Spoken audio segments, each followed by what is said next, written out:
Et puis le troisième et dernier message que je voulais partager avec vous est plus grave, mais c'est celui aussi qui consiste à vous dire ce matin que ce que nous sommes en train de vivre ne sera pas sans conséquence sur le monde agricole et les filières qui sont les vôtres. Et je l'ai toujours été et je continuerai à l'être avec vous, franc et sincère. La guerre est revenue en Europe, je vous le disais. Cette guerre, elle a été choisie unilatéralement par le président Poutine, avec une situation humanitaire tragique, un peuple qui résiste, et une Europe qui est là, qui résiste aux côtés du peuple ukrainien. Et il nous faut tout à la fois essayer de bâtir la paix et protéger, mais prendre aussi des mesures indispensables pour apporter les sanctions, résister, mener ce combat. De manière certaine, il y aura des conséquences dans nos exportations,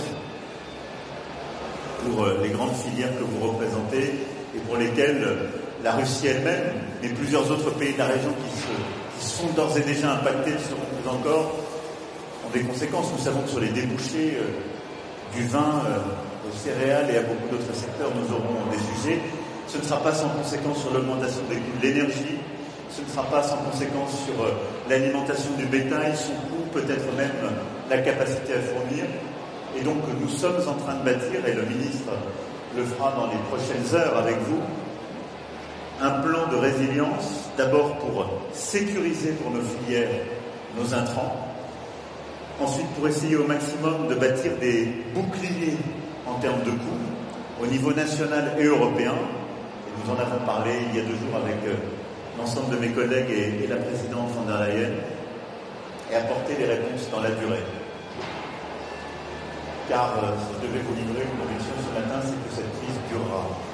Cette guerre durera, mais l'ensemble des crises qu'il y aura derrière auront des conséquences durables. Il nous faut donc nous y préparer avec beaucoup de détermination, avec aussi beaucoup de solidarité. Et donc je voulais tout simplement vous dire que nous serons là, Français et Européens, pour accompagner nos agriculteurs, pour construire les réponses de court et moyen terme, pour essayer de sécuriser au maximum l'énergie et les intrants, pour accompagner en termes de revenus et pour accompagner nos compatriotes aussi sur les impacts en termes de coûts, immanquablement. Quand je disais il y a 2 jours que cette guerre aura une conséquence sur nos vies, c'est aussi pour le monde agricole et c'est aussi pour l'ensemble du monde de l'alimentation. Mais en vous le disant ce matin, c'est aussi vous dire que tout cela implique la mobilisation. Cette mobilisation est nationale européenne et nous serons là. Voilà ce que je voulais simplement ce matin, en mettant à vos côtés, vous dire. Je regrette profondément de ne pas passer, comme d'habitude, la journée entière avec vous. J'y serai de cœur, croyez-le bien. De cœur. Et d'âme, tout entier. Parce que vous savez,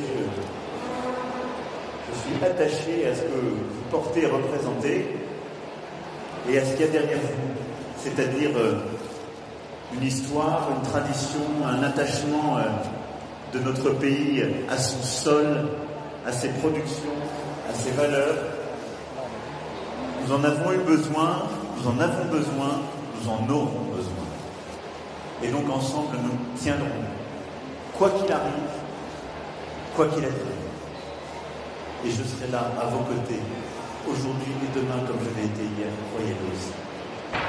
Merci à toutes et tous. Vive la République et vive la France.